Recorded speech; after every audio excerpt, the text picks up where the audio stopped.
bencana tsunami yang menerjang pesisir Selat Sunda menyisakan termasuk di dalamnya adalah grup musik vokalis Seventeen grup band yang sedang Berita melakukan kabar duka datang dari vokalis jadi korban meninggal dunia dalam bencana tsunami Selat Sunda.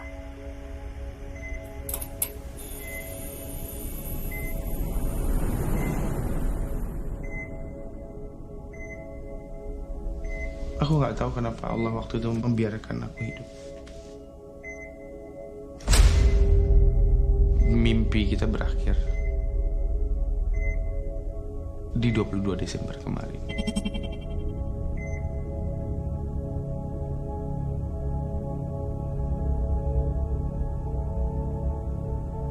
Kita nggak pernah tahu takdir dan jalan Tuhan.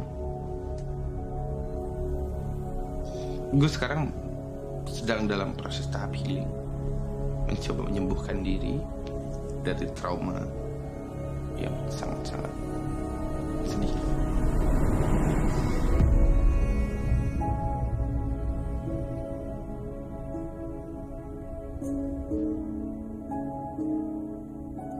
Masuk kemana? Tahan napas dong. Ini aja 15 menit. Iya. Pokoknya lepas gitu ya.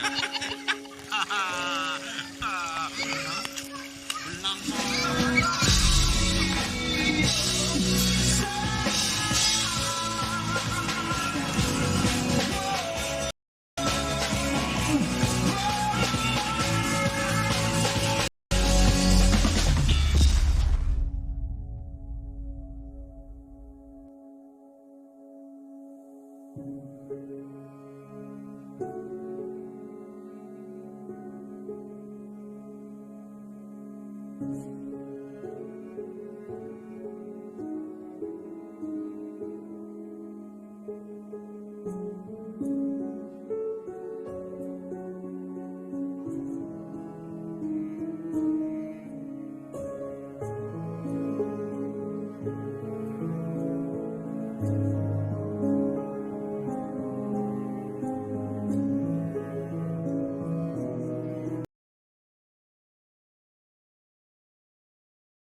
Cobalah untuk menduakan aku, dan kau kan rasakan setianya diriku. Cobalah untuk mendustai aku.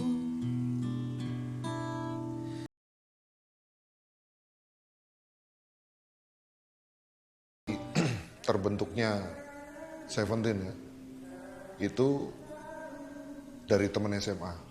Aku, Herman, sama Andi itu kita bertemu di saat sebuah acara sekolah. Dari deket akhirnya suatu hari Reza main. Reza itu yang sekarang menjadi manajer Seventeen. Sebenarnya bukan awal jadi ditunjuk sebagai manajer sih, sebagai juru bicara lah hitungannya. Jadi apapun yang berkaitan dengan mereka itu aku yang dimajuin gitu loh. Nah mulai dari situlah, yowis gue bisa manajernya gitu. Ya udah, awal situ mulai bantu mereka lah, untuk memanajeri lah ibaratnya gitu. Akhirnya kita seperti punya tim yang solid tetapi masih belum diikrarkan. Nah suatu hari tanggal 17 Januari tahun 99 pas jam 17 di depan rumahku, aku bilang ke anak-anak bahwa ayo kita bikin band serius dengan nama Sweet Seventeen. Andaikan aku mampu jadi yang kau mau, perkenalanku dengan anak-anak Seventeen itu sebenarnya persaingan sehat. Kebetulan Mas Doni itu kan dulu basisnya Anas. Aku ngefans, tak tempelin itu Mas Doni. Nah aku dulu kan nggak punya rumahku tuh nemblok-nemblok ke teman-teman.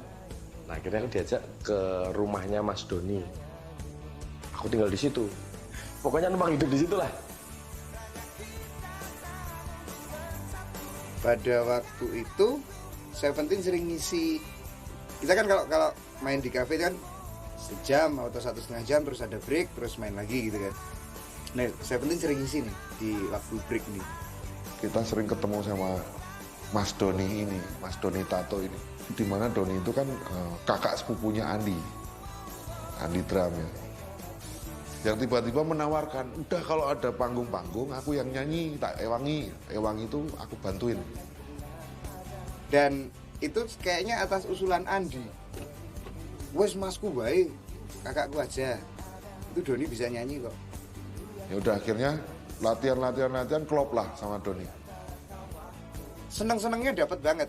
Waktu itu saya ngelihat Seventeen pas ngejam di kafe itu.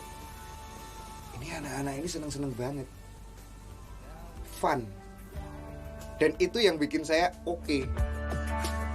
Sambulah esok harimu yang kan temani. Di tahun 2003 itu album pertama yang bertitel Bintang Terpilih.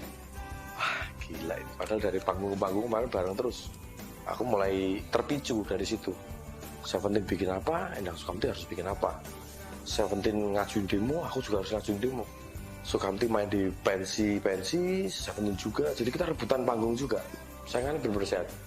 Menariknya karya Seventeen pada saat itu gue dengerin ini musik pop tapi raw gitu, kasar dan vokalnya pada saat itu nggak pop menurut gue, timbernya gitu. Dan ini jadi unik. Terus ada notasi yang khas aja dari situ gitu. Gitu tahu notasi ini, notasi Seventeen nih, nggak dipunya nama yang lain. Dia udah bisa bikin seperti itu gitu loh. Itu luar biasa seperti gitu loh. Dia banyak menggunakan chord mayor 7. Dulu tuh zaman kita itu ya cuman aku sendiri yang musiknya beda sendiri, yang lain itu kayak Seventeen cuma pop. Cuman memang Seventeen agak sedikit lebih kelihatan karena memang mereka jenius dalam membuat lagu. Dia bisa membentuk genre sendiri. Itu genrenya Seventeen. Nggak semua band bisa punya seperti itu gitu. Mereka mesti bolak-balik ganti lagu untuk mencari notasi yang menurut jadi identitas mereka. Seventeen dari awal udah punya. Begitu muncul, kuping kita udah nggak asing. Sambulah esok harimu yang kan temani langkahmu menggapai bintang yang terpilih dalam hidupmu. Tak usah. Akhirnya waktu itu kita punya ide, ada salah satu lagu yang berjudul Jibaku. Itu memang enaknya buat duet. Tanpa pikir pusing, ngasih rekomendasi adalah itu pakai Ari Untung aja. Ari Untung langsung datang ke lokasi, ke studio, langsung ngisi. Jadi Ari belum tahu lagunya, langsung suruh ngisi nih. Kayak gini gambarannya, kamu ngisi nih lirik. Kita harus milikinya, jika memang kau memaksa, tapi berjanjilah kawan, kau akan selalu menyayanginya. Karena indah cinta yang bukan hangat perlukan, tapi semua yang ku punya, ku persembahkan untuk dirinya. Ku selalu menyayanginya, apapun mencinta. Akhirnya kita melakukan promosi selama 3 bulan lebih. Disitulah Seventeen mulai dikenal. Singlenya masuk ke chart di TV ya, seperti dulu ada acara yang bergengsi itu masuk. Itu sesuatu yang sangat cool gitu. Oke, akhirnya kita bikin album kedua. Nah, tapi posisi waktu itu labelnya sudah tidak sama Universal ya. Album kedua kita masuk ke Bravo Musik. Cintamu bisa membunuhku bila tiada percaya.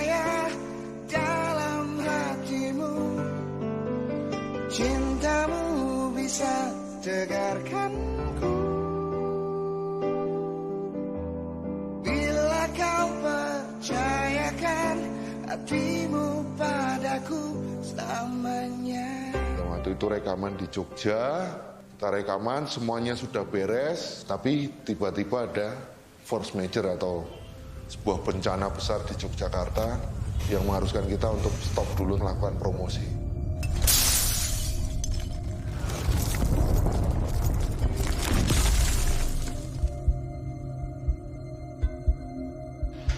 Hampir 2 bulan full Seventeen hanya ngurusin distribusi gempa, bantuannya. Kita udah lupa tentang musik. Di situ intrik, polemik, permasalahan mulai muncul. Kita harus berpisah sama Doni. Kondisi waktu itu, saya merasa saya sudah tidak bukan orang yang tepat untuk berada di industri musik. Jadi memang bahwa satu-satunya keputusan terbaik ya saya harus pisah sama Seventeen. Dan bila nanti kau pun tahu ku bukan terbaik untukmu,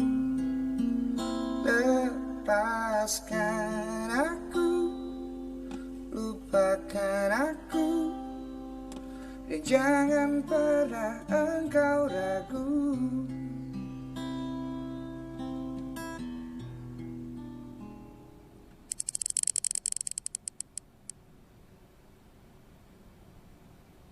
Jadi apa? Awal gue bergabung sama Seventeen itu memang sekitar pertengahan tahun 2006 sebenarnya. Jadi awalnya gue waktu itu kuliah di Jogja, ada band mau mengadakan audisi vokalis gitu. Jadi itulah pertama kali gue tahu kalau Seventeen itu mengadakan audisi. Waktu itu di Jogja itu lagi lagi trennya ngelukis celana jeans. Jadi gue lukis celana jeans gue tuh pakai lihat gambar Emily cewek gitu, terus gue pakai sepatu cats yang memang gue lukis juga, dan pakai kaos Rolling Stone. Itu khusus buat audisi Seventeen gitu. Jadi kayak gue pengen tampil sebaik mungkin ya buat Seventeen gitu, karena gue harus audisi. Jelaskan padaku. Oke, akhirnya audisi lah. Suara Ivan ketika audisi memang maksimal banget. Setelah diseleksi ya memang Ivan yang kepilih. Keputusan gue masuk Seventeen itu tanggal 6 November 2006. Siang-siang gitu gue ditelepon. Selamat ya Van, kamu terpilih jadi vokalis. Oh, itu rasanya luar biasa sih. Maksud gue kayak what? Gitu, kayak. Cuman ya di situ ketika Ivan masuk pun kita mulai dari nol lagi kan dengan vokalis baru. Saya dan Dendi waktu itu mulai cari-cari label lagi. Jakarta masukin label, ditolak, ini label ditolak ya. Susah sih itu, susah untuk. Itu titik kritis pertama Seventeen, dan Reza masih cukup semangat dalam memanage Seventeen untuk tetap bisa eksis di industri. Barulah dapat info yang namanya yang punya Bang Danis ini, yang namanya Emma itu. Alhamdulillah pada tahun 2007-2008 kita ketemu dengan manajemen Seventeen. Ya akhirnya menawarkan itu tuh waktu itu demo dari anak Seventeen yang sebelumnya kan dipegang oleh label besar kan, major label. Karena saya melihat di sini kan vokalis baru ya itu kan. Dan tapi saya melihat Ivan juga punya untuk jualan juga ada juga sih, lihat unik lah saya bilang gitu. Dari dasar itu kita coba kerjasama dengan pihak mereka. Awalnya seperti itu.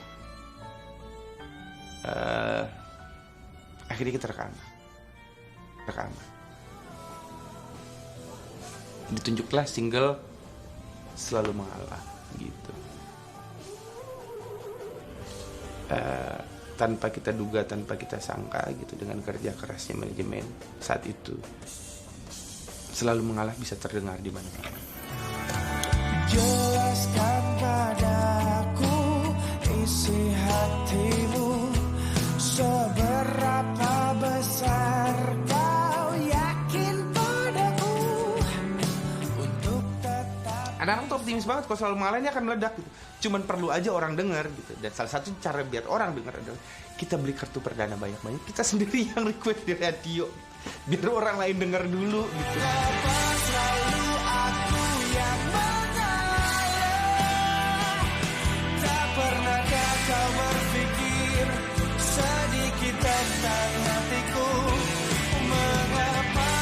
Sebenarnya yang pertama kali gue rasain pada saat gue tahu lagu yang gue ciptain Selalu Mengalah, itu pada saat gue lagi ngantri di kasir supermarket sebenarnya. Lagi ngantri nih. Lagu gue nih. Tapi maksud gue saat itu Seventeen belum masuk TV ya. Seventeen belum masuk TV gitu. Jadi orang nggak tahu siapa gue dan orang nggak pernah lihat muka gue. Itu baru lagunya aja gitu. Tapi gue udah nervous sendiri gitu, kayak orang tahu nggak ya itu gue. Kayak gitu segitunya tuh lah. Terus gue agak malu gitu pas ngantri. Jangan-jangan ada yang tahu nih. Maksud gue ini antara norak sih ya, antara senang bercampur dengan norak gitu. Ini rasanya gue pengen ngomong gitu, rasanya saat itu gue pengen ngomong gitu. Itu gue loh yang nyanyi gitu, tapi norak banget gitu. Itu sering dengan banyaknya manggung, sering dapat duit kita. Dapat duit terus mulai bisa beli handphone yang ada kameranya. Gitu. Jadi gue inget banget waktu itu anak-anak itu sempat ngeliatin handphonenya anak Niji. Handphonenya anak Niji yang pakai softcase dan warna-warni. Jadi kita ngeliatin tuh handphonenya anak Niji tuh kayak, ya Allah, keren banget ya handphonenya. Handphonenya warna-warni gitu. Terus kita yang senggol-senggolan. Itu handphone apa sih? Gak tahu. Api yo, warna-warni. Ono pelindungnya. Yo, api. Terus satu itu namanya ini loh gitu. Karena norak kita nggak tahu itu apa. Nah, dari situlah kita secara ekonomi berubah. Kita sama-sama beli handphone baru, kita sama-sama beli rumah, kita sama-sama beli mobil, semuanya. Itu dari apa yang didapat dari Seventeen gitu. Itu memang secara ekonomi orang tua kita bukan orang tua yang punya uang yang berlebih untuk bisa kita hidup terus kita santai-santai dengan band kita. Jadi Seventeen itu dibangun memang buat cita-cita, memang buat untuk menghidupi kita sendiri dan keluarga kita nanti.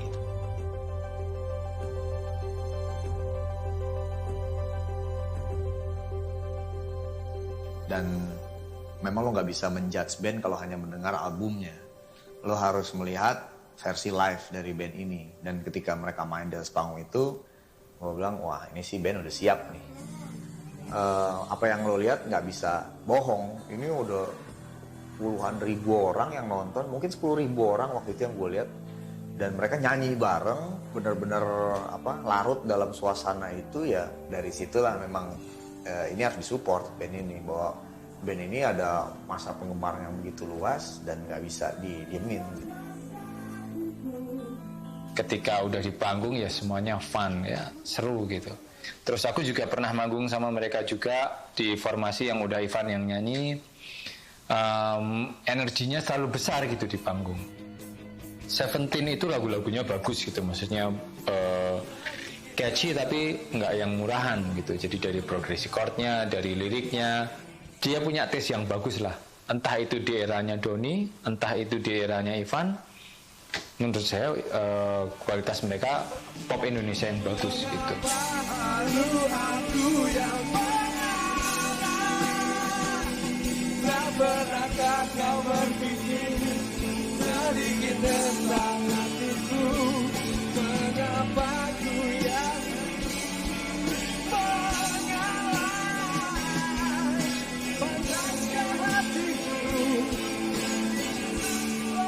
Posisi Seventeen menurut saya merupakan sebuah band yang punya karakter, punya ciri khas dengan lagu, dengan melodi dan lirik yang sangat-sangat touchy. Dan Seventeen menjadi salah satu band yang membuat orang makin mencintai lagu Indonesia, apalagi yang bergenre pop. Ketulusan dalam berkarya itu kerasa banget dari setiap lagunya. kalau lagi diajak bermain dalam sebuah event atau apa segala macam, mereka benar-benar menikmati, bukan cuman hanya faktor karena oh iya disuruh atau apa segala macam ada order, tapi benar-benar menikmati dalam berkaryanya.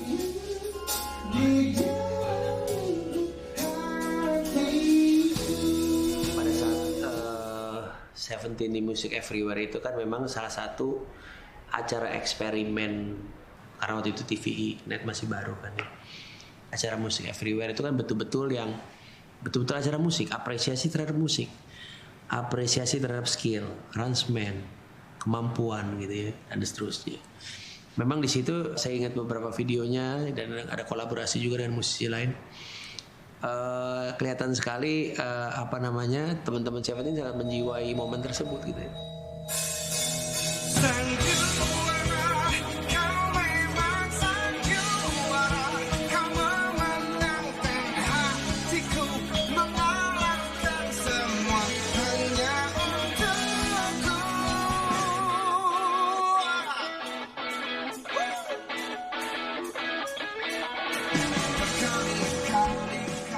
Jadi benar gitu bahwa Seventeen waktu itu sangat produktif bahkan dan sangat laku di berbagai pentas musik, karena memang era itu eranya pop Melayu yang masih kuat, tapi ada pop rock yang bisa dibilang berbeda nih.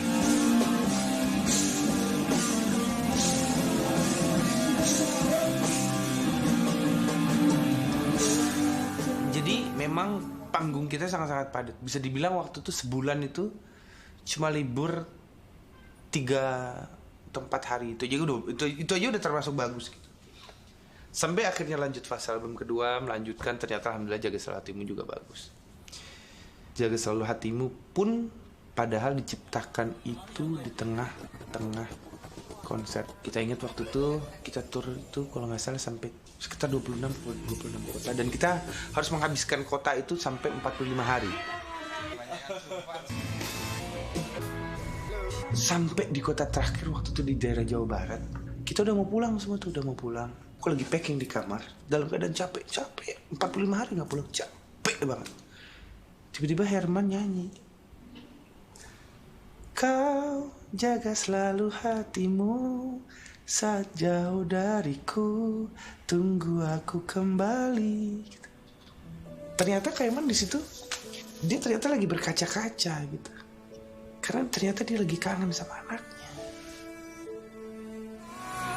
Jaga selalu hatimu saat jauh dariku, tunggu aku kembali. Ku mencintaimu selalu, menyayangimu sampai akhir menutup mata.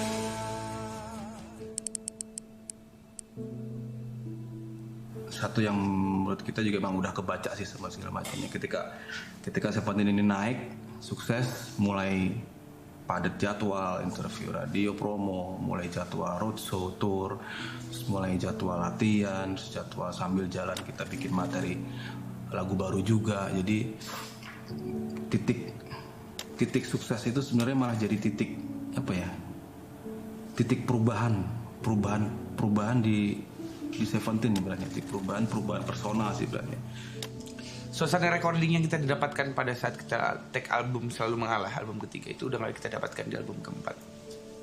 Anak-anak malah bikin lagu, label nge-push terus buat bikin lagu, stuck. Masing-masing mulai bertingkah, masing-masing mulai suka marah-marah. Ya ego kita mulai muncul masing-masing. Itulah mulai mungkin jadi pemicu Yudi keluar. Aku mengerti lah posisi itu gitu. Kita berangkat dari teman dan suatu hari kemudian kita jadi profesional yang bekerja bareng, dan itu belum tentu sejalan. Yudi keluar itu sih tahun 2012 ya.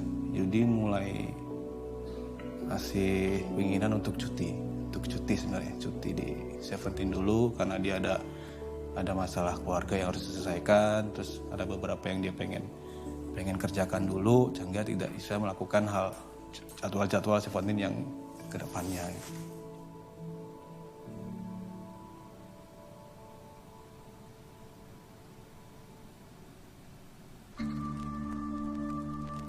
Memacu kita untuk mengeluarkan ide-ide yang baru gitu. Jadi ini harus gimana nih gitu kan. Yang kemarin dibikin berlima, sekarang dibikin berempat. Sedikit banyak permasalahan Seventeen pada waktu itu memang mengharuskan kita buat kita harus ubah strategi ini gitu. Yang tadi gitar 2, Herman dan Yudi, jadi cuma gitar 1. Ivan vokal, Andi drum, Bani bass, Herman gitar.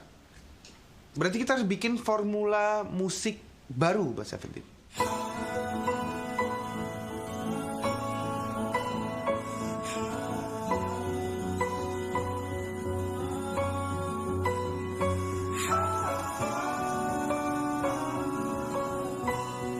Jadi karena semuanya serba baru, kita pengen bikin perubahan baru, kita bikin formula baru. Jarak dari albumnya Jaga Selalu Hatimu, album Dunia Yang Indah ini, sampai ke album Sang Juara, ini sampai 3 tahun. Sampai 3 tahun. Saking kita pengen menciptakan formula baru, musik baru.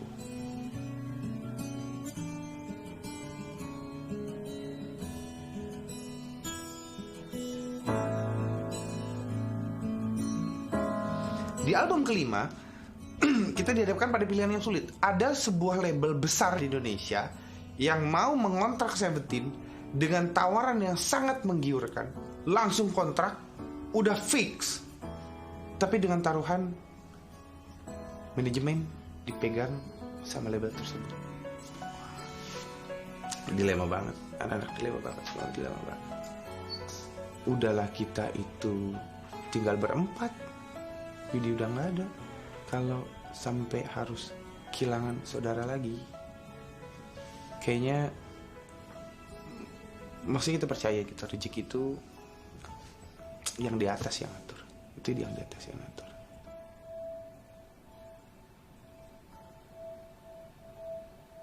Jadi secara mengejutkan,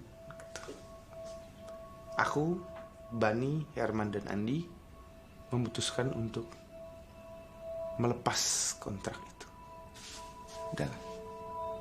Udahlah. Tak ada hal yang lebih penting di luar itu menurut kita. Itu kekeluargaan dan persahabatan. Mungkin itu salah satu pemicunya. Pemicu di mana komunikasi yang belum pernah kita rasakan sebelumnya, itu kita rasain. Jauh lebih dewasa. Jauh lebih dekat. Dulu gak pernah mau tahu anak-anak kayak gimana. Sekarang di bandara itu saling tungguin, saling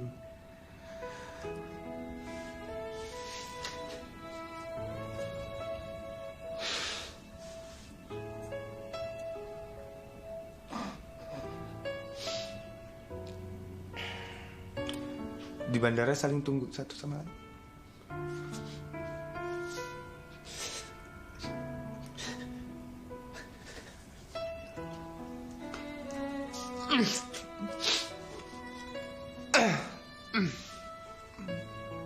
Maksudnya kita berempat ternyata merasakan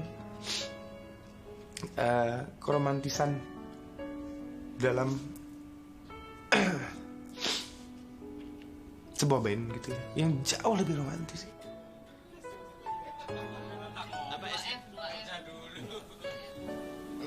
Waktu itu panggungnya jadi agak sedikit berkurang, lebih banyak buat keluarga. Dan kerennya, pada saat kita jarang bersama Seventeen, tapi ternyata kita malah saling dekat satu sama lain, saling telepon gitu, nanya gitu, Sob, lagi ngapain? Sob, lagi sibuk apa? Karena kangen gitu. Itu apa ya? Itu kayak menyenangkan sekali gitu. Jadi aura bekerjanya saat itu jadi seneng banget gitu, jadi seneng banget. Ya seru lah waktu kerja sama bareng anak-anak itu, sangat apa ya, ya family banget lah, kekeluargaan. Semuanya kompak ya, semuanya ngasih ide. Gue tahu mereka udah cukup besar waktu itu, artinya gue harus coba nawarin yang lain ya. nawarin yang lain di materi mereka waktu itu. Dan gue rasa sih gue cukup happy waktu itu berhasil ya.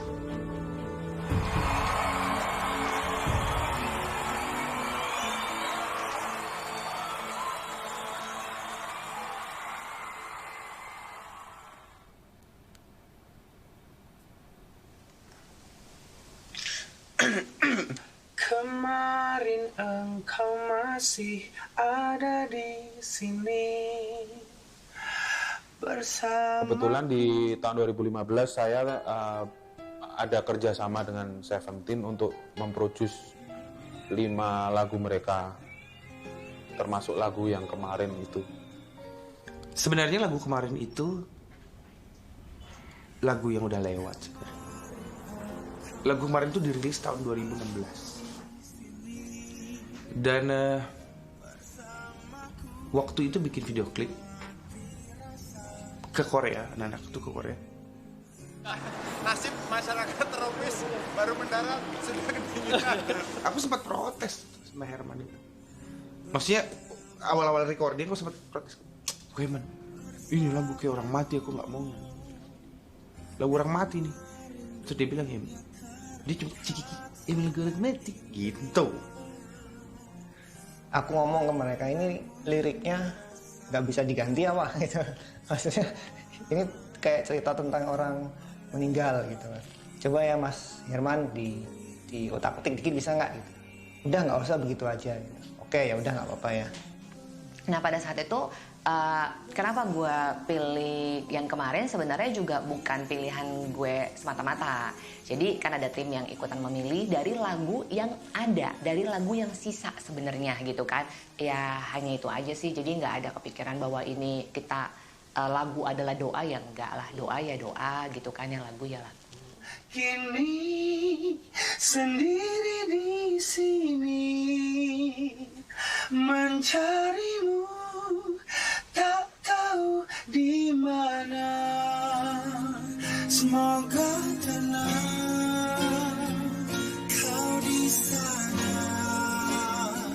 selamanya.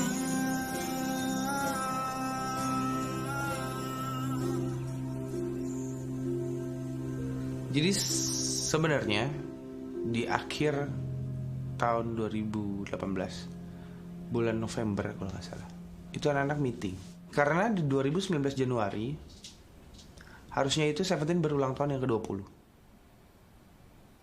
Jadi salah satu hal besar yang akan kita lakukan adalah pengen bikin konser tunggal lagi, itu di Tidore di Maluku Utara, itu di kampungnya Herman.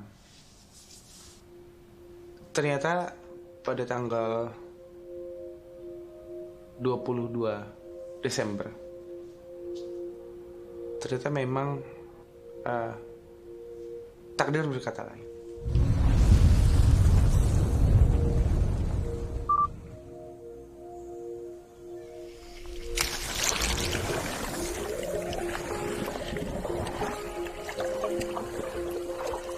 Ya, kita lagi rapat pembentukan panitia les privat berenang.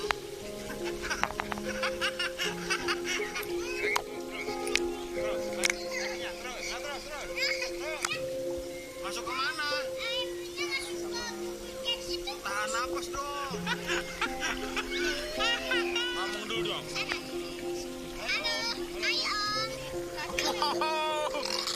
Ini aja 15 menit. Iya. Pokoknya lepas itu ya.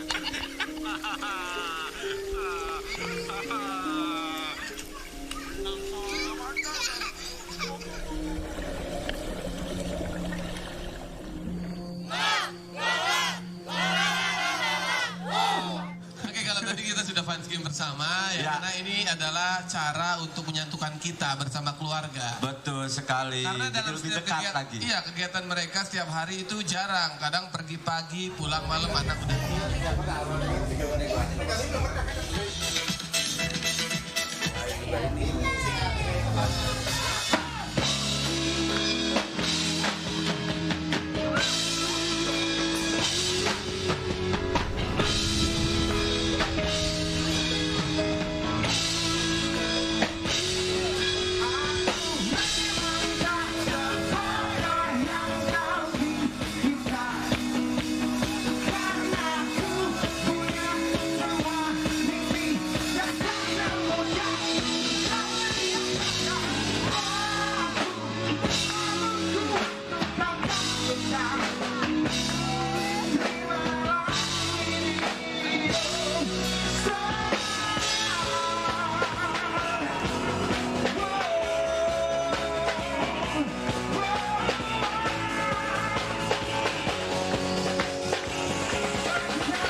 mendalam bagi vokalis band Seventeen, Rivian Fasyarsyah alias Ivan.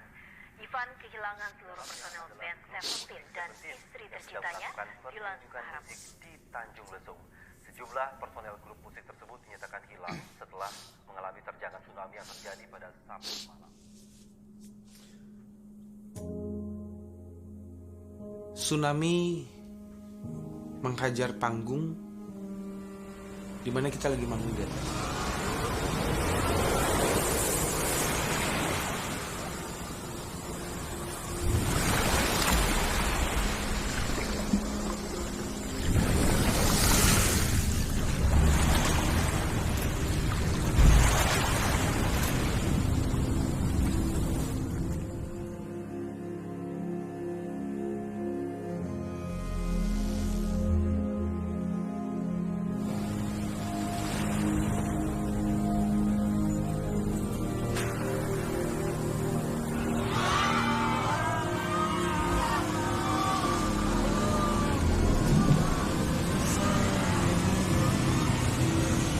Bersamamu kini sendiri di sini mencarimu tak tahu di mana. Kita tuh nggak pernah nyadar sebenarnya. Itu apa sih sebenarnya itu apa sih? Tapi begitu masuk ke dalam air, pikiranku pertama malah, wah kiamat nih, mimpi nih gitu, bukan nih gitu. Karena siapa yang pernah menanamkan dalam pikirnya kalau akan ada tsunami pada saat waktu kita manggung? Nggak ada gitu. Nggak ada yang menanamkan memori itu di otak kita semua gitu. Kalau kita lagi manggung dan ada tsunami, Sebenarnya nggak kepikiran di hari itu tuh kita enjoy, sebenarnya nggak kepikiran akan terjadi apa-apa, akan seperti apa, sampai tawa-tawa aja gitu, tawa-tawa segala macam. Waktu itu saya ngelihat di belakang itu Krakatau, terus ada lahar, saya ngeliat benar-benar, dan Reza pun juga ngelihat manajernya itu. Tapi aku mikir cuman, apa ini udah biasa ya kayak gini, kok nggak ada apa gimana, oh mungkin emang udah biasa kayak gitu tuh wajar gitu. Wes nggak tak pikir, yuk kita ke venue yuk, mulai soundcheck. Kan waktu itu soundchecknya siang kalau nggak salah, karena mainnya malam, kita ngambil siang biar enak dan bisa istirahat dulu. Di pinggir pantai.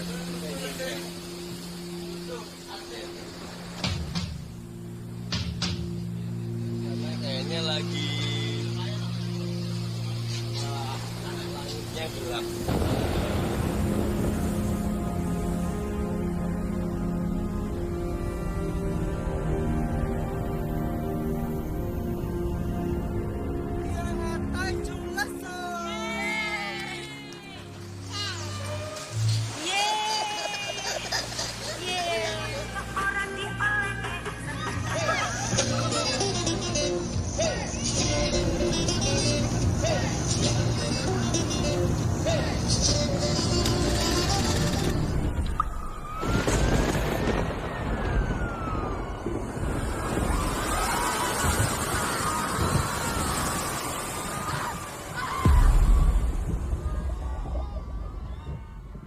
Waktu tsunami kejadian itu memang airnya masuk ke kamar.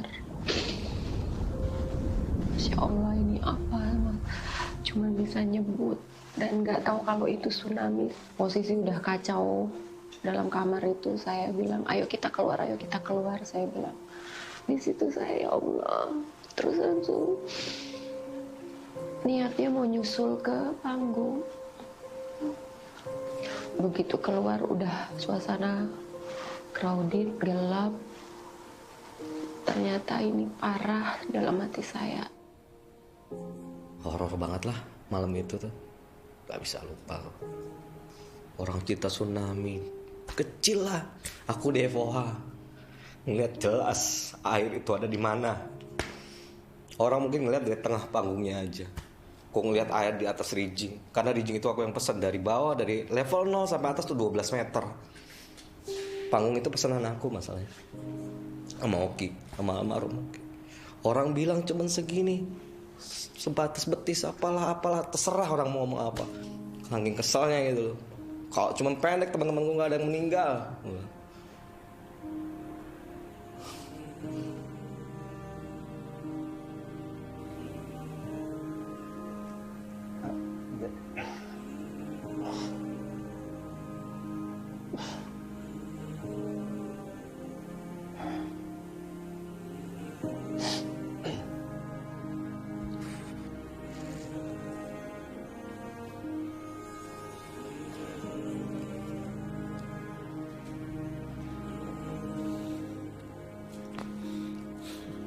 Mas ya.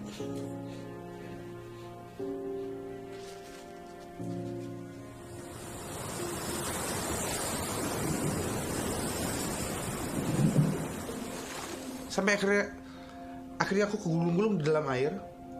Di dalam udah beradu dengan orang-orang lah, dengan barang-barang lah segala macem. Udah kayak di dalam blender gitu. Diobrak-abrik. Jadi dari awal sampai gitu dalam air tuh berdoa terus panjang, udah nggak mikir apa-apa lagi. Berdoa terus, betul bolak-balik.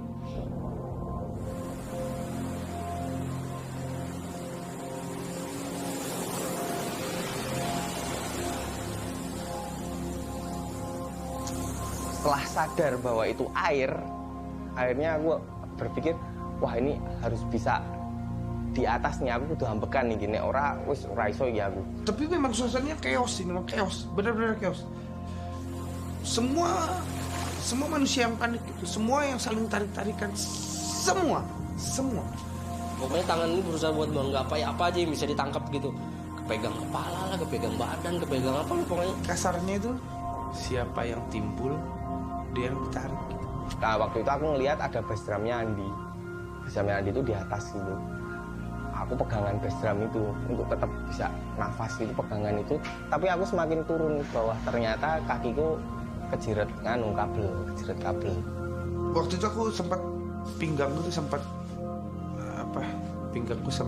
kelilit sama besi. Jadi aku coba lepasin itu besinya. Terakhir aku naik ke permukaan.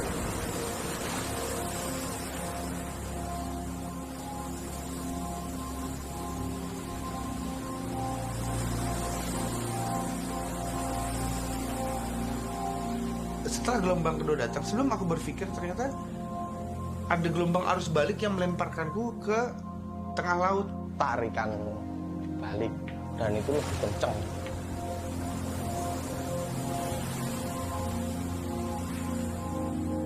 Arus itu mengumpulkan sekelompok puluhan orang ke dalam lokasi yang sama di tengah laut gitu. Jadi di tengah laut udah nggak siap badan apa segala macam, kita masih berpikir air laut banyak minum. Itu aku yang seperti yang dicekek sama orang itu dari belakang.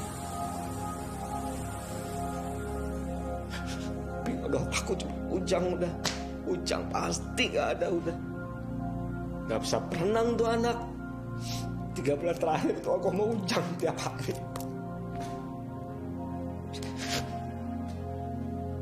Astagfirullahaladzim. Tarikan itu itu astagfirullah, gimana ngelihat yang namanya orang tuh bener-bener minta ampun, bener-bener teriak-teriak, bener-bener apa ya, teriakan minta tolong yang sangat menakutkan gitu. Belum lagi banyak yang berdoa, banyak yang berucap Allahu Akbar. Yo, wes pasrah itu di situ saya ngelihat kayak gitu. Bahasanya sakaratul maut lah, di perbatasan antara hidup dan mati gitu. Pada tenggelam itu memang apa ya, perasaanku udah habis sih. Jadi kayak harapannya juga udah nggak ada. Naluri buat bertahan hidup juga udah habis akal gitu, udah nggak ada lagi. Wes pasrah ya, aku mati ya. Di dalam air laut itu sampai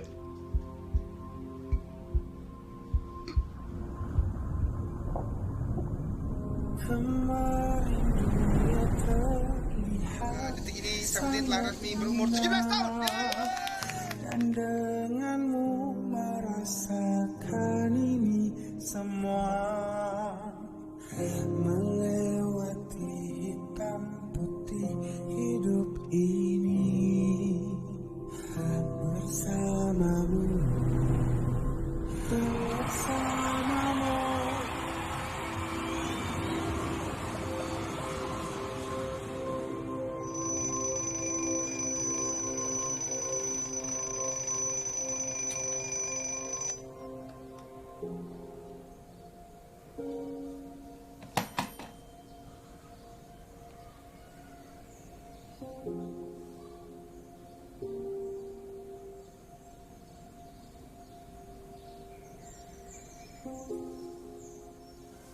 waktu itu benar-benar setelah pemakaman selesai, terus setelah semuanya selesai, bulan-bulan kedua ya kita udah kayak lost contact aja sebenarnya sih. Lost contact sama Ivan itu benar-benar gak ada kabar sama sekali gitu. Sampai satu saat Ivan itu kontak lagi saya tuh, telepon gitu semacam. Salam. Sah? Iya, Mas. Sibuk, Ra? Enggak sih, lagi di rumah aja. Ke rumah dong. Rumah? Oh ya udah. Oke deh, sekarang sana ya. Sepi banget ya. Oke, yaudah, ntar gue temenin deh sana ya. Ya, sun Sah. Assalamualaikum. Waalaikumsalam.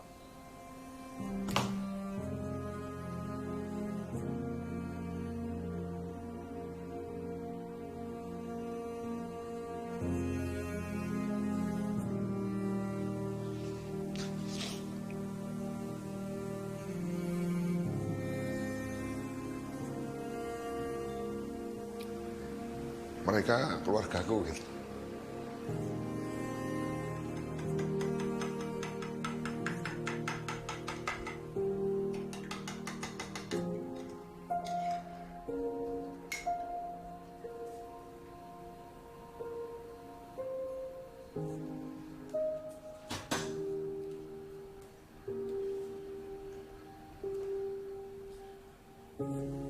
Buat saya aja. Jangan Andi deh. Andi anaknya masih kecil-kecil. Mereka masih butuh sosok bapak buat melindungi mereka, buat jadi tumpuan mereka. Kalau boleh tukeran saya aja.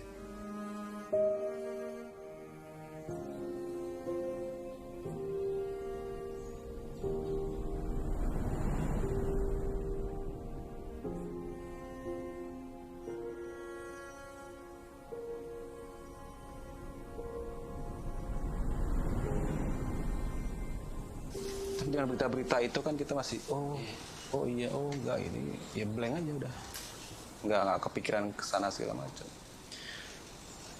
Sampai di rumah pun kita masih kemarin kenapa ya gitu masih yang apa bener ini kejadian kayak gini gitu lah. Bener-bener yang hitungan detik kan kita kehilangan semuanya gitu.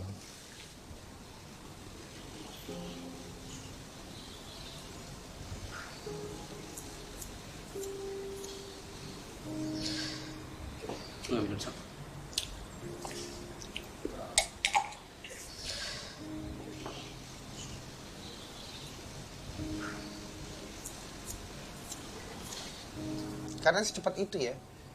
Kayak nggak terima gitu. Nah, gua kan jarang ikut off air. Jadi meeting sama Seventeen tuh salah satu yang gue tunggu gitu.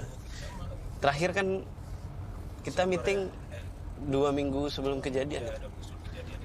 Gue yakin pas kita sendiri gitu, pas lu sendiri Van, pas lu sendiri Res, gue sendiri pasti. Saya terima nikahnya dan kawinnya Dilan Sarah Putri binti Supriyanto dengan mas kawin yang tersebut tunai.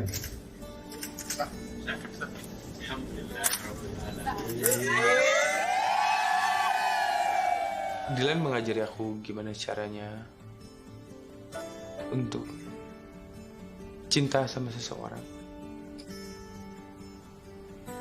dengan cara yang sangat tulus.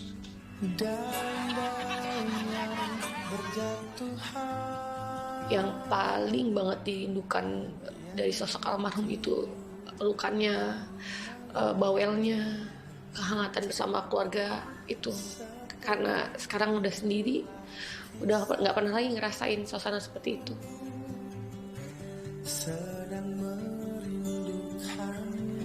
Sifatnya Mas Bani yang jujur apa adanya.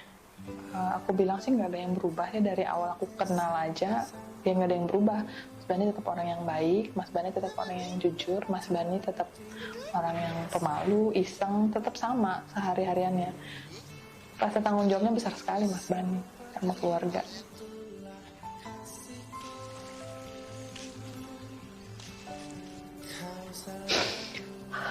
Mas Andi itu orangnya lucu banget. rumah sepi, nggak ada dia sekarang. Setelah dia nggak ada baru tahu dia itu sangat perhatian, sangat penyayang, dia sangat dekat sama anak-anaknya semuanya. Akhirnya pakai celana pendek. Apa? Karena ternyata saya cuma bawa celana panjang satu. Cuma bawa satu. Halo. Sudah sampai, sarapan dulu. 20 menit lagi ke bandara. Bang Arji, saya mau kata. Gimana Pak Dinda? Aman Pak? Aman. Video.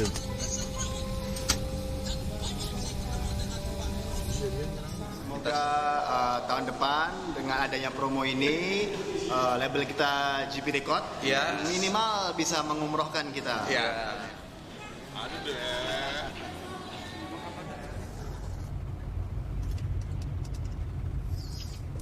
Kita ngapain lagi nih ya? Anak-anak nggak ada. Banyak pertanyaan ke kita manajemen, baik itu dari media terutama. Gimana Seventeen ke depan? Gimana Seventeen? Jawaban kita tergantung Ivan. Ivan mau bernyanyi lagi atau enggak? Belum bisa mikir juga gue. Hancur lah Martin udah nggak tahu lagi gitu, udah nggak tahu lagi apa yang harus aku perbuat, udah nggak ada lagi. Nggak tahu juga nih Seventeen gimana? Nggak tahu.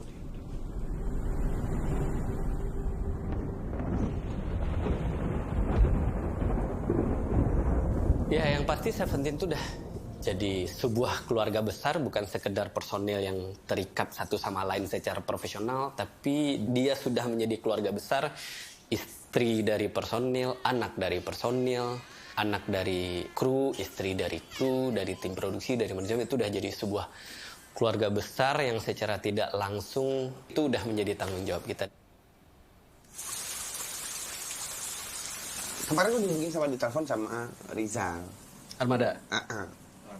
Jadi Armada itu ternyata bikin lagu gitu, dan ternyata lagunya masuk gitu. Ya maksudnya Armada kan salah satu band terdekatnya Seventeen. Iya. Ini sebagai penghormatan ke anak-anak juga gitu. Dan hasilnya juga buat ahli waris, menurut gue bagus banget. Iya. Kapan rencananya? Lu rekaman? Mungkin abis ini gue ke Pontianak dulu. Terus nanti abis itu nyokap?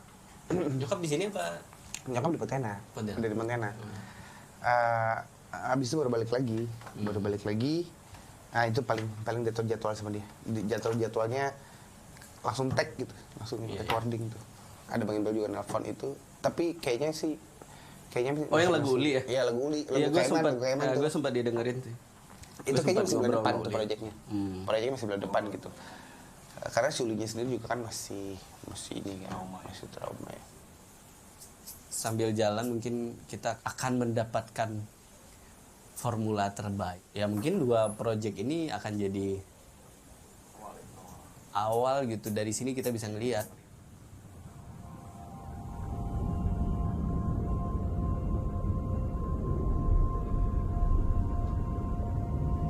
Aku mulai lemes dengan tangan yang terombang-ambing di atas gitu kan, di dalam air. Tiba-tiba aku menyentuh sebuah kotak dan kotaknya tertutup rapat. Tiba-tiba muncul harapan baru beserta tenaga baru. Jadi aku langsung cepat-cepat ke atas gitu. Gitu yang tiba-tiba bisa narik nafas gitu. Ternyata udah ada 4 orang di situ.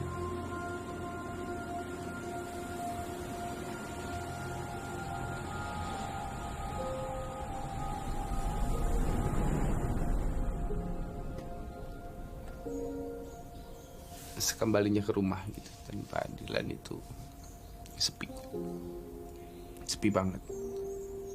Dan ya kenapa gue jadi mencetak foto gede-gede banyak-banyak gitu. Ini salah satunya, ada beberapa foto lagi. Adalah salah satu cara gue buat ngerasa comfort di rumah gitu.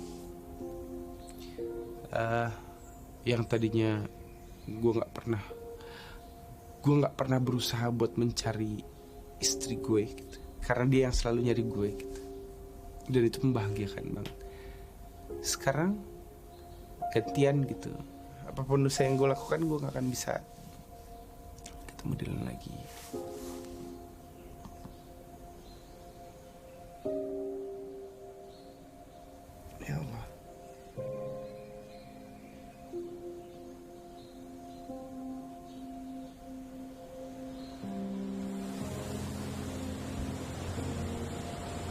apa yang kita bisa lakukan ya hanya berenang ke daratan. Jadi sama-sama kita putar kotak ini terus kita berenang lurus ke daratan. Yang bikin susah cari daratan adalah karena di tengah laut pun masih berombak. Belum lagi karena capek, kaki kram, dan kita berpakaian lengkap dengan celana jeans dan semua segala macam. Itu semua akhirnya mata tenggelam lagi, dia muntah-muntah lagi semuanya karena kebanyakan minum air asin. Nafasnya habis lagi, tenaganya habis lagi.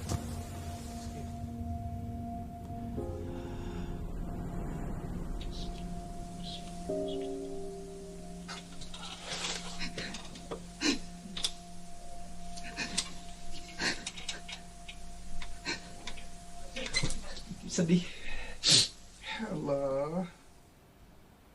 Yana Mokhtar sudah mampu menyambung karir bermusik Herman Sikumbang. Dia dikabarkan kecewa kepada Ivan, vokalis grup band Seventeen.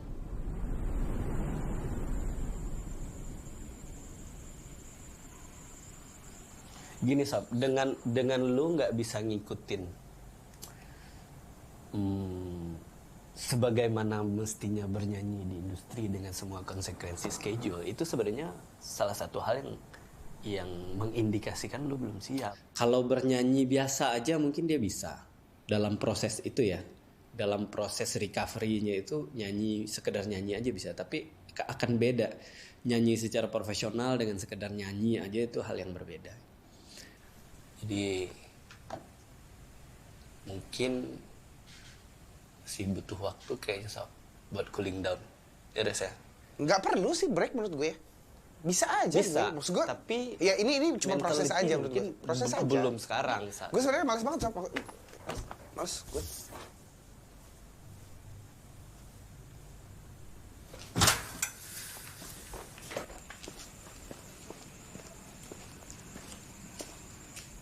Ikut aja lah. Ikut aja.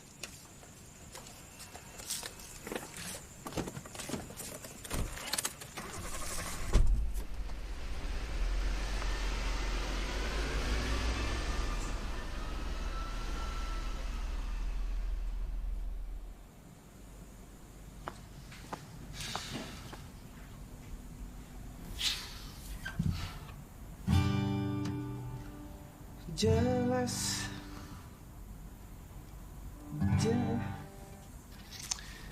Keluar dulu deh.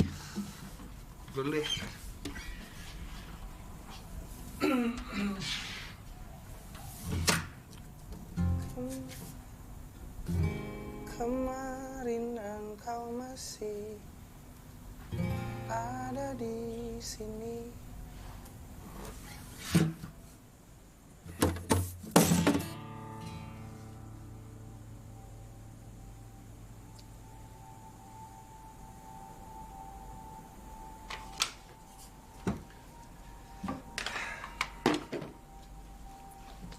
Coba aja yuk.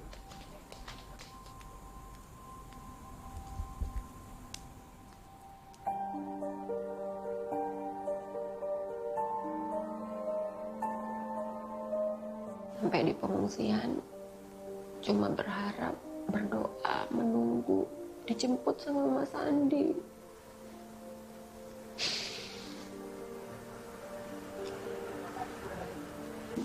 Sampai besok pagi Mas Andi nggak jemput kami.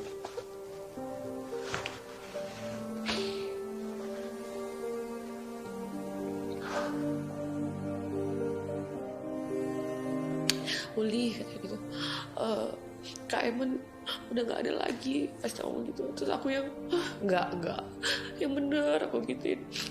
Iya katanya gitu. Terus semua tuh udah rame banget, udah satu keluarga, ruangan tuh udah penuh, udah dengan wartawan, udah rame. Aku cuman yang teriak sekencang-kencangnya.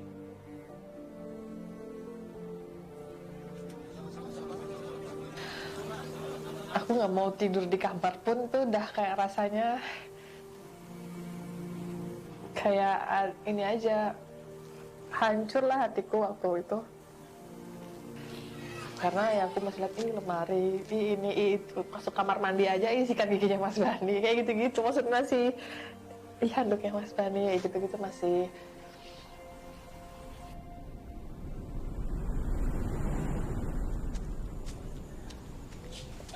Pesan mas. Celele Nora. Nah, es teh manis. Ayo, wes harap. Makan nggak? Nggak. Satu aja mas. Banyak juga pendapat-pendapat dari yang lain kalau Seventeen nggak usah diterusin, Seventeen sudah berakhir begitu aja. Ivan juga setiap mendengar lagu Seventeen trauma. Kemudian gue juga tahu setiap Ivan mendengar lagu kemarin itu bikin hati dia sakit gitu ya. Kadang-kadang tuh, maksudnya kadang-kadang tuh orang setelah kejadian gitu, entah kenapa, ya maksudnya ini sering banget terjadi gitu, kayak ada yang nyanyi kemarin atau mungkin masih ada gitu orang yang pengen gue nyanyi lagu kemarin. Gue nggak tahu, ya mungkin niatnya seneng lagunya gitu, tapi padahal secara otomatis tuh ini cukup nyakitin buat gue gitu. Si lagu kemarin ini cukup nyakitin gitu.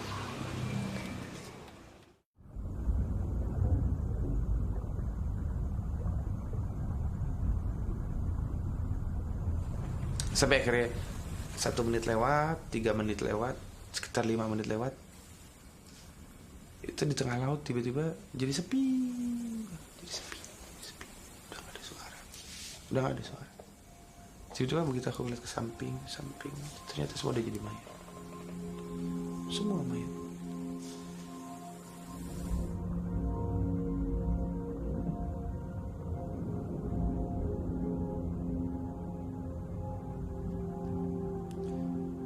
Yang tadinya kita bersyukur dan optimis kalau kita bisa berenang ke daratan, sangat nggak mungkin gitu buat ngelawan pergerakan arus ombak. Jadi kalau misalnya kita mau dibawa ombak ke tengah laut, makin ke tengah laut ya ke tengah laut, ke kanan ya ke kanan, ke kiri ya ke depan daratan ya ke depan daratan. Jadi kita sebenarnya gerakan kaki kita itu yang mencoba berenang itu sebenarnya kurang lebih mencoba membohongi diri kita sendiri sih. Kalau kita ternyata semakin dekat ke daratan, padahal nggak sama sekali.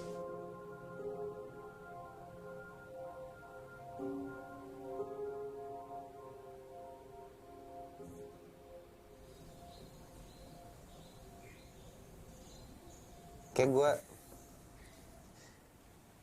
gue pengen break deh. Sebentar ini, terus gue ada kamera nggak apa-apa? Masuk ya. Mending keep roll terus. Iya maksud gue maksa gue gitu, kayak kemarin tuh maksa banget gue, dan gue ngerasa gitu kayak capek gue. Sebentar ini maksudnya lu break mau benar-benar nggak mau nyanyi apa emang break buat sementara aja nih? Nggak tahu juga sih. Ya, piye yo. Gue pengen usaha sarung. Gue pengen usaha sarung. Jadi kemarin gue ketemu sama teman lama gue, anak Pontianak gitu. Tinggalnya di Bandung, dia usaha hijab gitu. Dan teman lama kan ngobrol-ngobrol. Dia tahu bahan apa segala macam di Bandung lah ya. Gue pengen usaha sarung, gue pengen cari bahan di sana. Habis itu gue pengen umroh. Jadi sebelum lebaran pengen umroh. Terus nanti lebaran pulang ke Ponorogo, pengen kangen-kangenan sama Dilan gue. Walaupun sebenarnya maksudnya kemarin tuh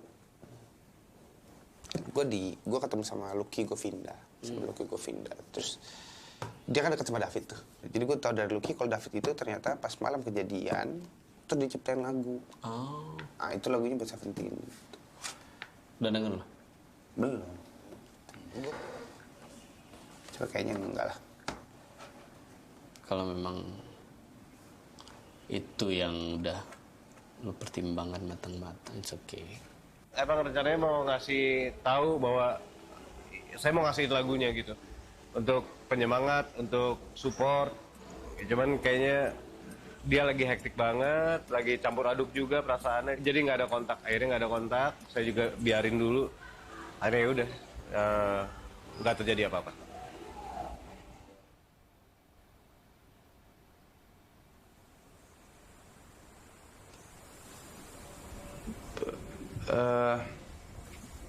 ternyata memang nggak ada manusia yang bisa nyelamatin kecuali yang di atas. Kalau di dalam Islam itu ada namanya salawat. Jadi kita berempat salawatan. Kita nggak berhenti salawatan. Sambil nangis ya sambil nangis, sambil muntah ya sambil muntah gitu, sambil hampir pingsan ya hampir pingsan, sambil kaki kram ya sambil kaki kram gitu. Kita salawatan.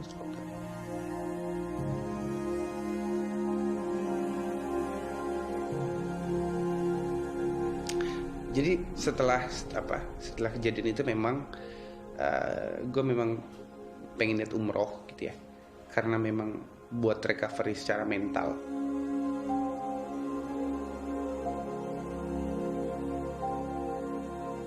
Kayak berdoa sebanyak-banyaknya, minta ampun sebanyak-banyaknya, bersyukur sebanyak-banyaknya gitu. Jadi semua emosi tumpah di situ. Accidentally tiba-tiba ketemu Virgon di sana. Dan itu juga pertama kalinya ketemu Virgon setelah kejadian itu. Jadi menyenangkan sekali ya. Kita sharing lah, kita diskusi banget gitu. Karena gue bingung banget. Sebenarnya gue tuh kayak udah putus asa buat ngeband, buat bermusik gitu ya, buat nyanyi ya. Itu udah putus asa banget. Nah, sampai akhirnya Virgon ngomong gitu, maksudnya lo harus nyanyi lagi pak. Bukan permasalahan solo atau band gitu, tapi lo harus nyanyi lagi gitu, karena karya yang begitu banyak jangan sampai tenggelam gitu aja gitu. Kedua soal ahli waris gitu. Ketiga soal kehidupan anak-anak kru gitu. Jadi lo harus nyanyi lagi.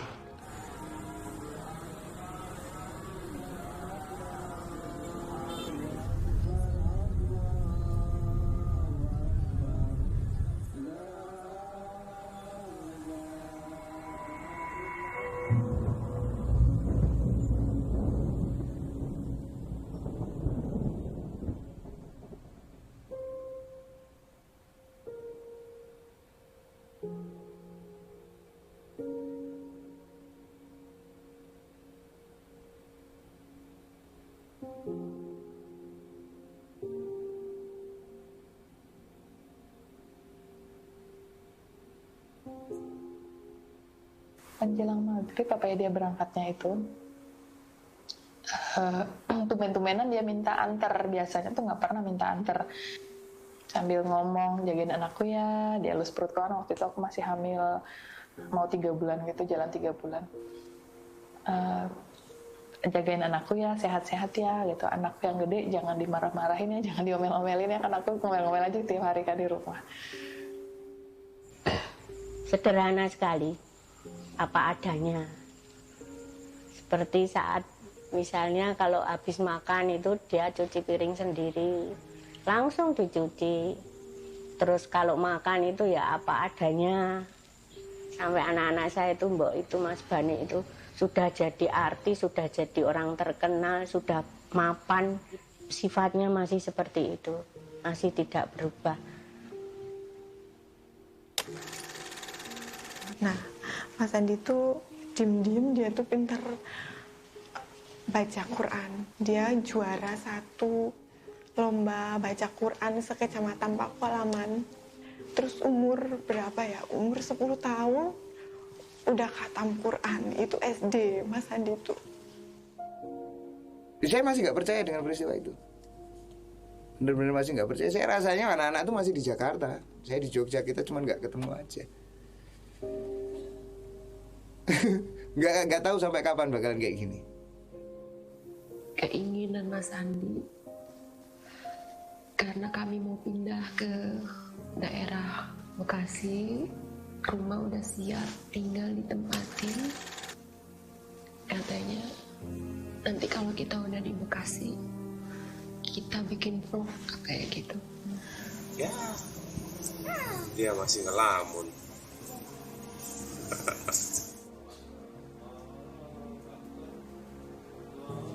Tapi mungkin Allah lebih sayang sama Mas Andi ya. Walaupun dia bilang pengen besarin anak-anak sampai gede banget.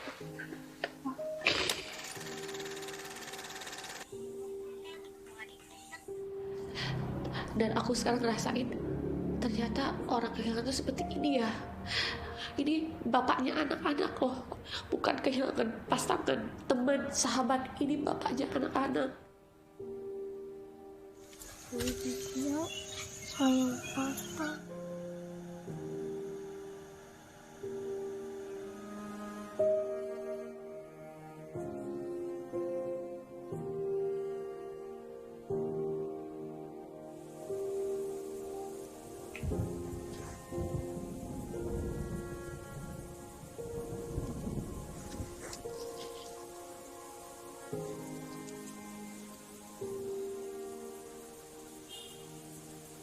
Halo, Assalamualaikum. Lagi di mana Isa?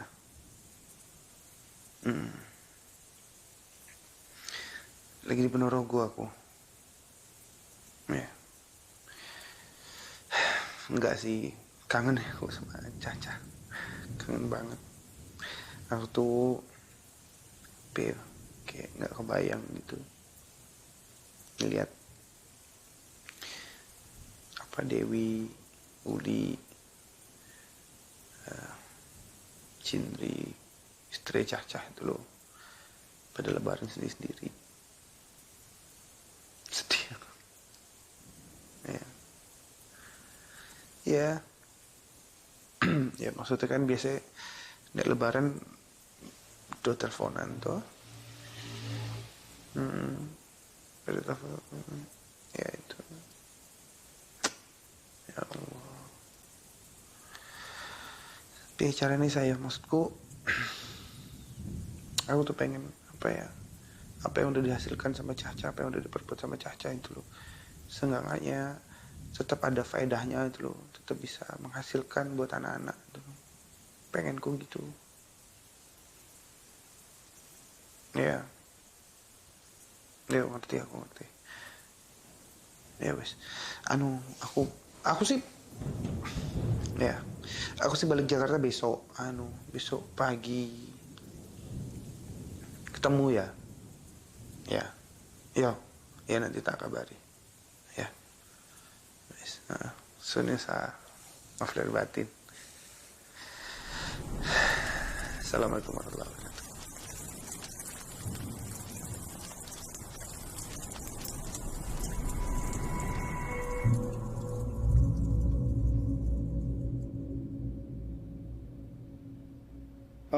Melihat Seventeen sebagai public figure yang terkenal pada masa itu ya, sebenarnya di luar ekspektasi ya, karena ekspektasi saya waktu itu ya public figure terkenal itu ya rockstar banget lah, cuman ekspektasi itu hilang semua.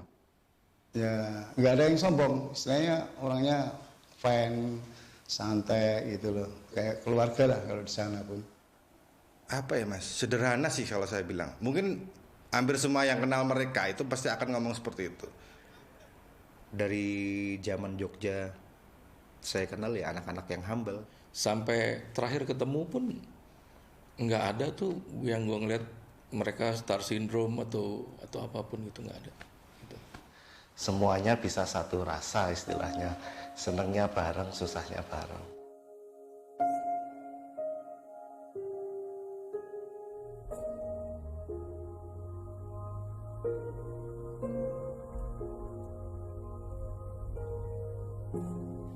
2 tahun kemarin masih ada Mas Bani nyuci piring sahur bersama, sekarang nggak ada, saya nangis sendiri. Terus ada bajunya dia, kaos lorek-lorek itu saya pakai. Terus anak saya, mama itu kenapa? Kangen sama Mas Bani, saya bilang.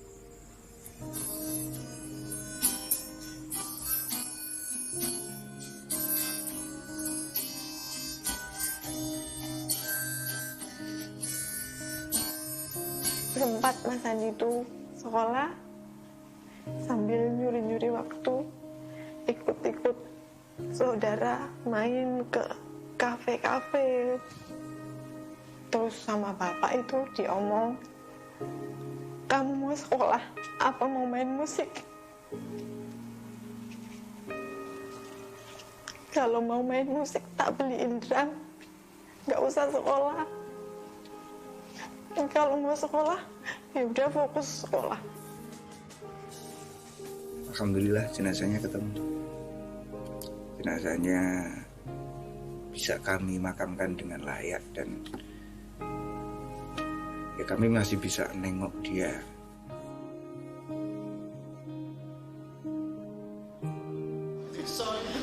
Desa kampungan. Almarhum Herman ini sosoknya, kesan saya memang sosoknya ini lebih pendiam. Cuman kalau dilihat dari apa yang telah dia bikin untuk Seventeen, memang orang itu songwriter handal gitu. Lagu-lagu Seventeen banyak ditulis oleh Herman memang. Dan kalau saya melihat Herman itu orangnya romantis ya, dan misterius. Dia itu kan nggak banyak ngomong. Dia itu bisa menciptakan lagu dengan cepat kan. Bikin itu apa sih? Dia selalu enak dan selalu khas Herman. Solidaritasnya tinggi. Jadi waktu itu ada gunung meletus Merapi di Jogja, itu ada penggalangan amal. Anak-anak Seventeen semua pada ngasih barang-barangnya. Herman itu ngasih gitar pertamanya dia, gitar yang pertama buat klip pertama, recording pertama itu dihibahkan buat amal. Herman cuma berkata, satu saat punya gitar lagi kok. Tenang, ntar kalau itu beli lagi. Dan terakhir lagi dia masuk kamar, dia masih lihat lagi, bener ya nggak mau ikut katanya. Oh salahan ya, aku bilang ya udah. Terus depan pintu ingat banget tatapan dia terakhir itu. Aku nggak nganterin sampai ke bawah lagi. Dia buka pintu, dia sambil lihat ke belakang. Pergi ya hati-hati ya gitu. Udah dia tutup pintu.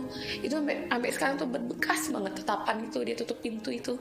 Dengan dia senyum itu keinget banget.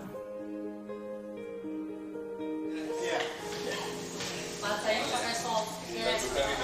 Cang, Dut, ngapain kalian?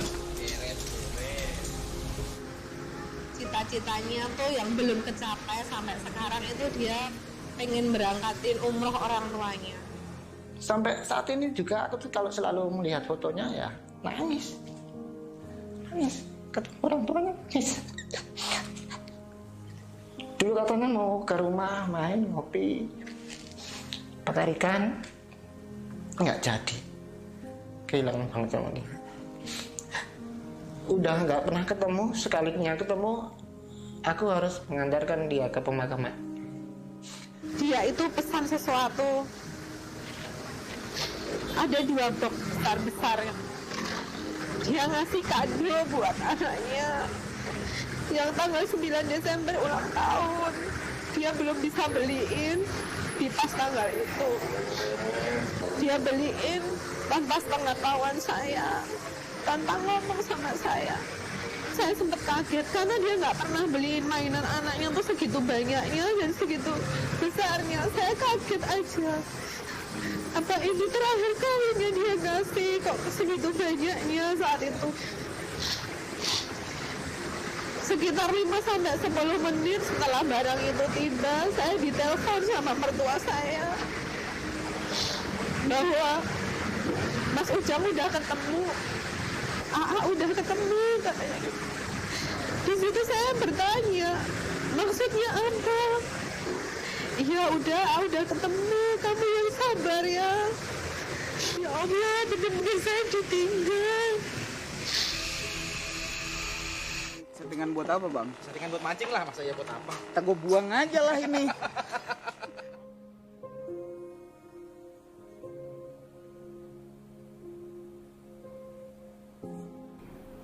Kalau sama almarhum Oki itu orang yang apa ya, sebagai rootman, selama gue kenal rootman yang lain, dia orang yang paling care sih sama anak-anak produksi, sama player juga. Telat manggung gara-gara nonton Mahabharata. Oki. Ingat. Saya kira ketinggalannya. Pak apa? Semut.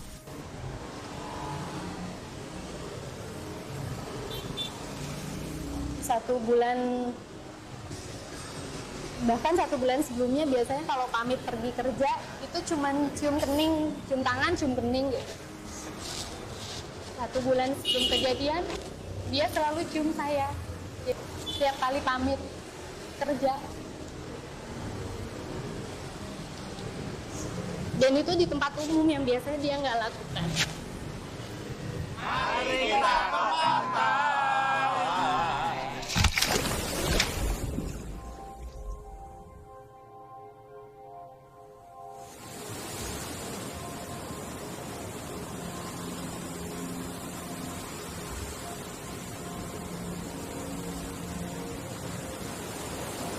Aku sampai 2 jam terkatung-katung di tengah laut tanpa ada yang mau.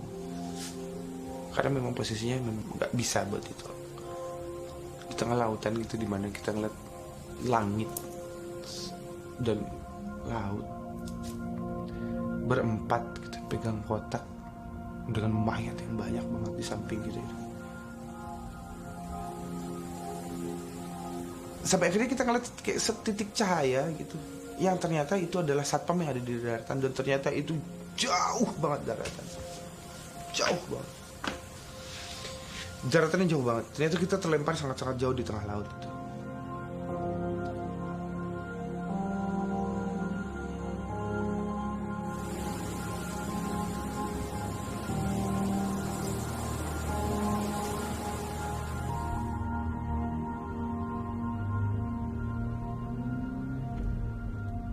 Justru saya dengar beritanya di Amerika, di Los Angeles pada saat itu, dan itu menjadi berita yang viral bahkan di Amerika. More than 280 people are known to be dead and many more are missing. Jadi saya ketemu orang di lift, saya ketemu resepsionis, mereka tahu saya dari Indonesia gitu ya. Mereka langsung nanyain soal ini dan lihat videonya. Jadi memang melihatnya pun begitu sedih ya, karena kan kita punya relationship dengan Seventeen cukup lama ya. Kita juga pernah memakai lagu Seventeen untuk salah satu tim song acara Ramadan. Juga kebetulan saya juga main band dalam satu manajemen yang sama, ya Mahakarya. Jadi memang kalau mau ditanya relationship-nya apa ya gabung-gabung lah macam-macam gitu ya. Dan kerjasama juga sedemikian rupa gitu, segitu panjang ya. Sehingga kejadian ini kan jadi bikin kaget ya. Yang saya keinget ya Dendi lah pertama kali pada saat itu gitu.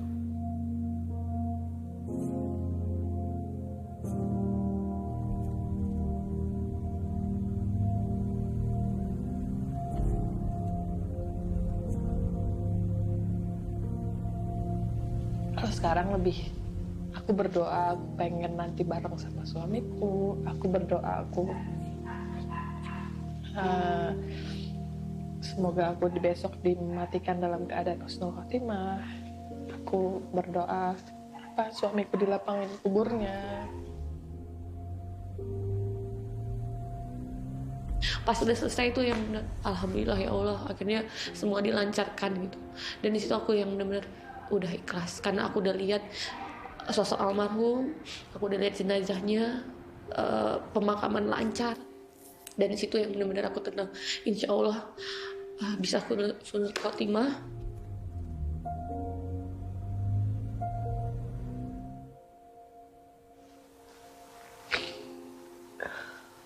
Mungkin ini udah yang terbaik buat kami. Jalannya almarhum udah seperti ini. Ikhlas aja, insya Allah itu ikhlas. Seharusnya ikhlas Rahman ikhlas.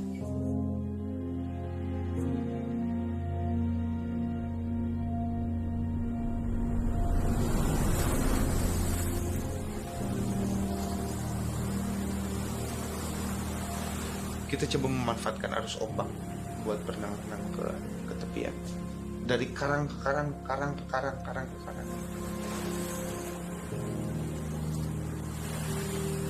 Sampai di daratan aku diselamatin sama security 3 orang yang ternyata megang center itu.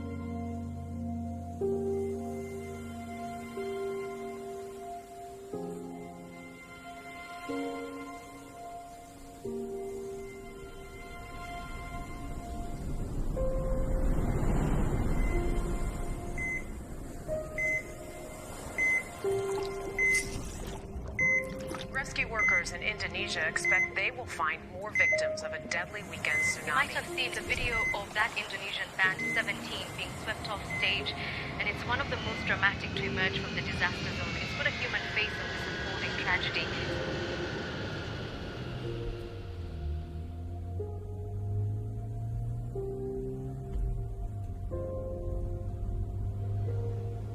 Sampai akhirnya mungkin selang 3 bulanan, tiba-tiba subuh gitu,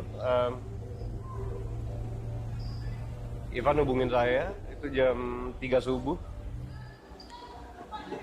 Nah disitulah baru saya bilang, ya sebenarnya waktu kejadian itu ada lagu yang tercipta melalui saya gitu.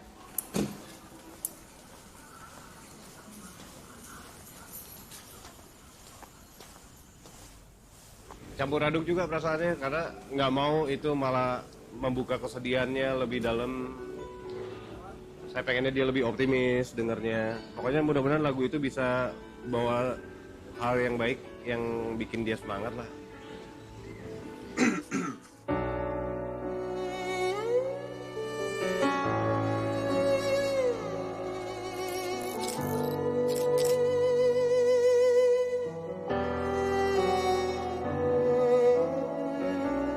Genggam hatiku, sisakanlah terangnya.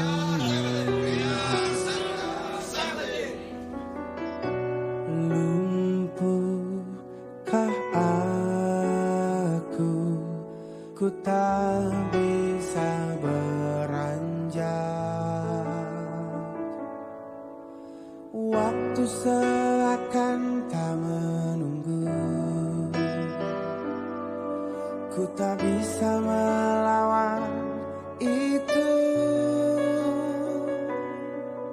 Selamanya kau pergi tanpaku.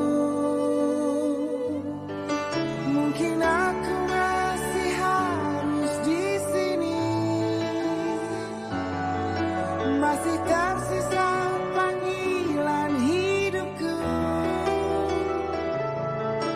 hingga suatu saat nanti nafasku terhenti, temukanmu dalam jalan pulangku. Selamanya lah kita sama-sama.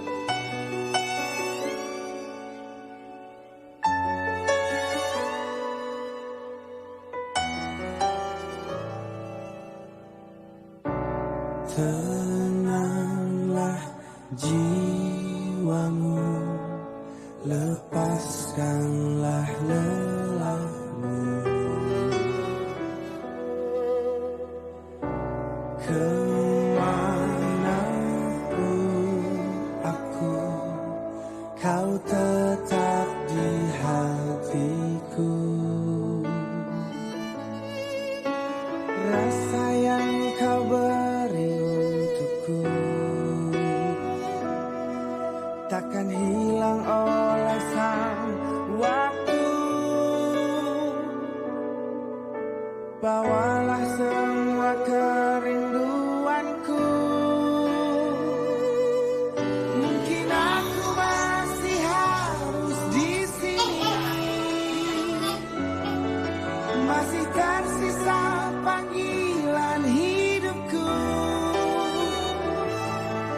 hingga suatu saat nanti nafasku terhenti, temukanmu dalam jalan pulangku.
Sampai saat ini rasaku bertahan di sini, rasa yang tak akan hilang oleh waktu.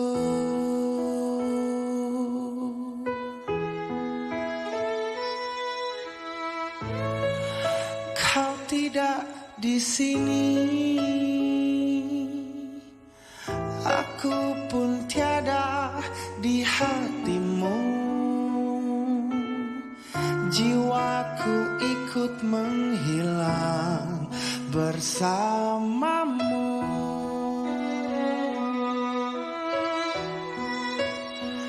Tak terkira di sampingmu adalah hal terindah yang pernah ku inginkan. Tak terkira di pelukmu adalah hal terindah yang pernah ku rasakan. Kau tidak di sini, aku pun tiada di hatimu. Jiwaku ikut menghilang bersamamu. Oh, oh, oh, melukiskan segenap keindahan dirimu. Hanya kau yang aku mau, kamu, kamu. We are 17. We are 17. We are 17. We are 17. We are 17.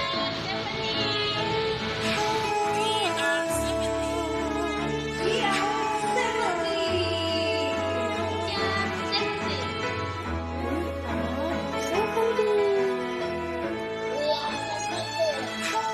We are 17.